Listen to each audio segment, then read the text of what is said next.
Memang macam tu, tapi lebih ramai orang boleh tengok, insya-Allah. A'udzubillahi minasyaitonirrajim. Bismillahirrahmanirrahim. Assalamualaikum warahmatullahi wabarakatuh.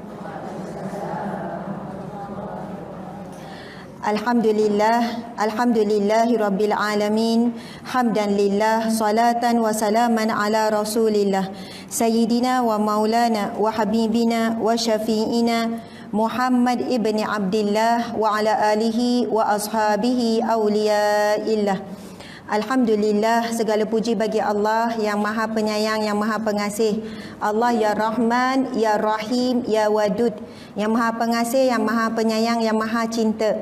Allah beri dalam hati kita rasa kasih, sayang dan cinta kepada Allah Subhanahu wa taala, kepada Nabi Muhammad sallallahu alaihi wasallam, kecintaan orang-orang yang mencintai Allah, iaitu orang-orang yang soleh, para ulama, para pemimpin yang adil.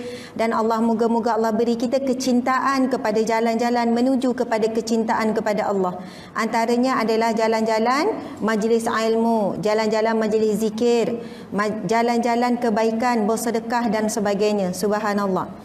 Selawat dan salam buat Nabi Muhammad sallallahu alaihi wasallam.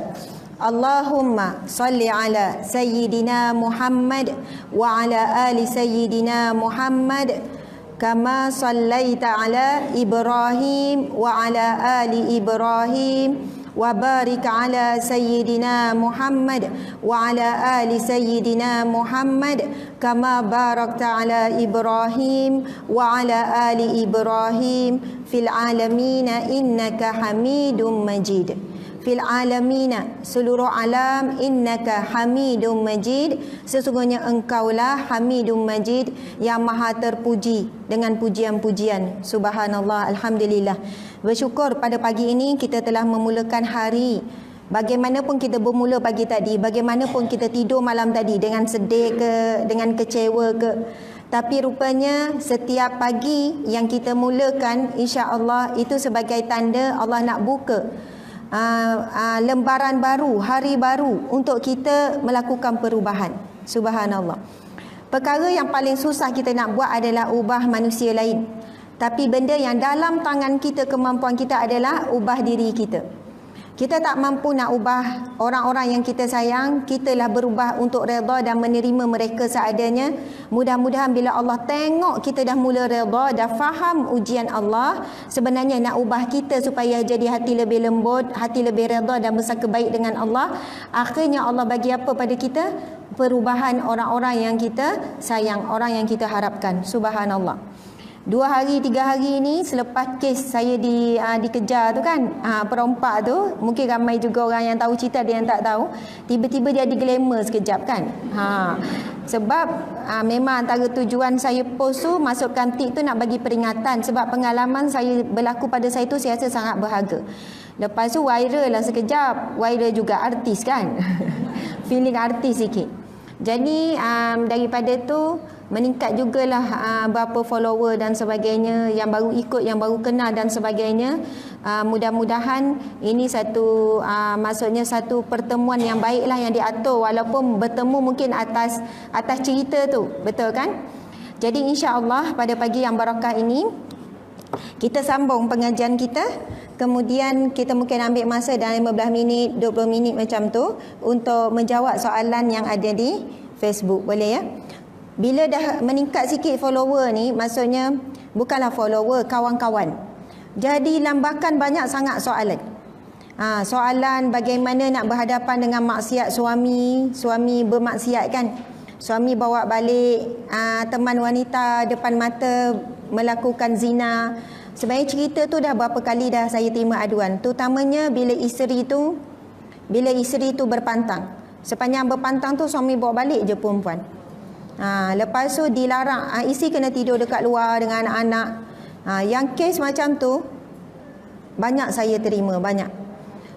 Lepas tu bagaimana nak berhadapan dengan suami yang begini. Dan aduan isteri pun banyak, isteri melakukan maksiat pun banyak. Kadang orang kata ustazah ni macam bias, banyak cerita keburukan suami je.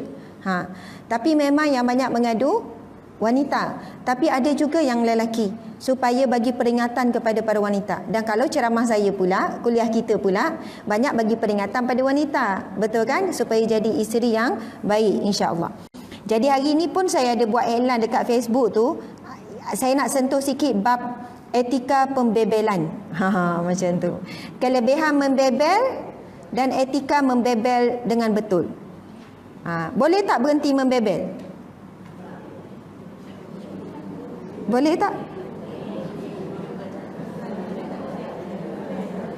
Jadi perempuan tak kalau tak membebel? Itu kan memang macam sifat keperempuanan. Orang lelaki bercakap tu bila perlu, orang perempuan memang perlu bercakap. Betul tak? Keperluan dari segi emosi, fizikal, mental, rohani, perempuan dengan lelaki berbeza. Rohani pun beza. Orang perempuan mungkin rohani dia kena kuat sikit, zikir kena banyak sikit. Orang lelaki buat ni nampak dah okey je dia. Kan steady je, muhasabah kurang. Contohlah kan. Yang banyak muhasabah orang perempuan. Fizikal pun keperluan berbeza, emosi pun berbeza. Kalau dalam bab membebel tu dia lebih kepada emosi lah. Dia ekspreskan emosi dia. Orang lelaki dia tak perlu tunjuk sangat pun emosi dia. Dan dia kurang pun emosi. Awak gembira tak? Gembira. Macam tak gembira je. Muka dia tu kan. Gembira tak gembira, lapar tak lapar. Sama. Kita lapar tu lapar dengan muka-muka lapar.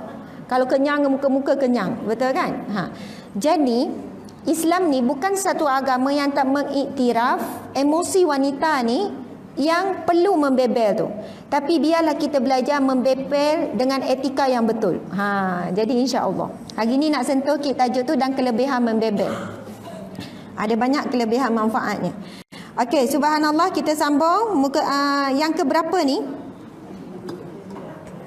Betul 432 ada tanda J. J dah kan? L. Baiklah, yang ke L. Kita masih lagi dalam tajuk bab kewajipan isteri terhadap suami. Apa kewajipan seorang isteri kepada suami? Yang ke L, redha dengan yang sedikit, merasa puas terhadapnya dan jangan membebaninya di luar batas kemampuannya. Redha dengan yang sedikit. Kalau banyak tak susah nak redha. Yang susahnya bila sedikit. Redha dengan yang sedikit, rasa puas terhadapnya dan jangan membebaninya di luar batas kemampuan. Kita tengok firman Allah Subhanahu wa taala. A'udzu billahi minasyaitonir rajim. Baca sama-sama biar bergema. Bismillahirrahmanirrahim. لينفق ذو سعة من سعته ومن قدر عليه رزقه فلينفق مما آتاه الله لا يكلف الله نفسا إلا ما آتاها Sayaj'alullahu ba'da usrin yusra. Sadaqallahul azim. Yang membawa maksud, hendaklah orang yang mampu memberi nafkah menurut kemampuannya, dan orang yang disempitkan rezekinya hendaklah memberi nafkah dari harta yang diberikan Allah kepadanya. Allah tidak memikulkan beban kepada seorang melainkan sekadar apa yang Allah berikan kepadanya.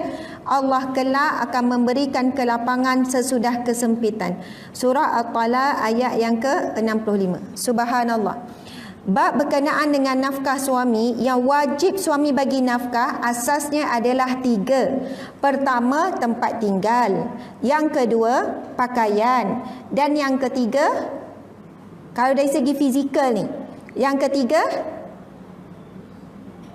makanan lah, makan minum, betul tak? Itu 3 nafkah wajib suami perlu beri dari sudut fizikal. Dari sudut emosi, kasih sayang, perhatian, lepas tu keselamatan, kesejahteraan, itu termasuk nafkah yang wajib. Sebab itu Kalaulah suami ni dia tengok 3 tu je, dan dah bagi cukup dah, tempat tinggal, makan, minum, apa lagi yang nak? Antara nafkah dari sudut rohani pula pendidikan. Suami wajib, antara tanggungjawab dan amanah seorang suami terhadap isteri. Sebab itu hadis Nabi sebut, kamu menerima bila akad nikah tu nampak suka-suka berdebar-debar je nak nikah tu kan. Tapi sebenarnya dalam satu hadis Nabi, kamu telah membuat perjanjian dengan Allah. Akad nikah tu akad bukan dengan imam ataupun dengan bapa tu, tapi akad dengan Allah. Kamu telah membuat perjanjian dengan Allah, menerima salah seorang daripada hamba Allah untuk dijadikan amanah di bawah dia.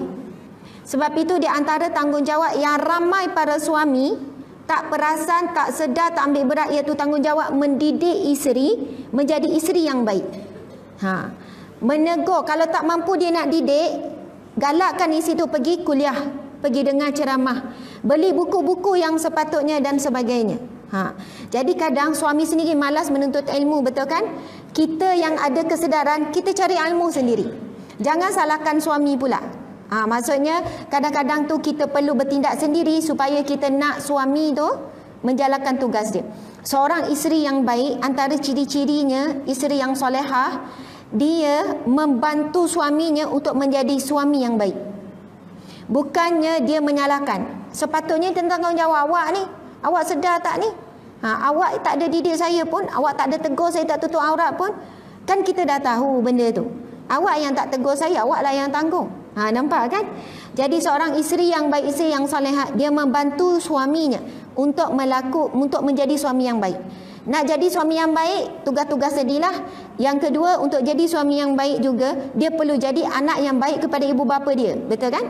Jadi, seorang isteri yang baik, dia membantu suaminya untuk menjalankan tugas yang baik kepada ibu bapa dia. Saya minta maaf, kadang orang lelaki, dia tak cakna, dia kurang cakna. Ataupun kita tahulah kan macam mana, contohnya, bang, awak dah telefon mak? Awak ada tak telefon mak minggu ni? Belum. Mak okey tak? Okey, tengok dalam WhatsApp keluarga tu hari-hari update tu. Contohlah kan. Telefon lain bang. Yang tu dia yang bagi tahu khabar dia.